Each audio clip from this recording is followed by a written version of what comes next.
কেন রে? এই তোরা কি করছ? এই বাটা রে, তোরা কি করতাছস?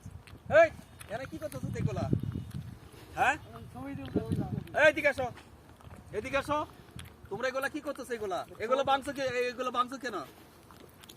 হ্যাঁ না, তোমরা এই কাজগুলো কেন করলা? তোমরা যে আইসা এই ক্ষেতগুলো, অনেকগুলা ক্ষেত তোমরা ভাঙছো, আমার কয়েকটা ক্ষেত তোমরা ভাঙা ফেলাইছো। তোমরা কোন জায়গা থেকে আসছো?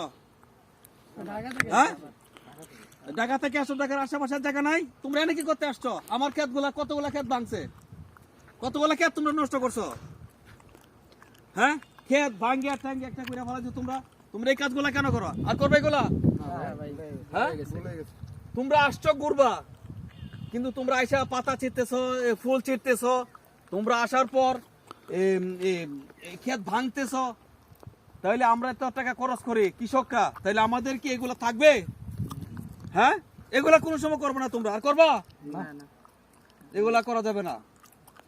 বন্ধুরা, আসলে মূলত আমরা যারা ঘুরতে আসি, আমরা কি করি? আসার পর আমরা যে কৃষকদের যে ক্ষেতে যে ফসলগুলো ফলিয়েছে, যে সরিষা ফুল, আমরা নষ্ট করে ফেলি, অনেকগুলো নষ্ট করি। আমাদের উচিত নয়। দেখে থাকুন।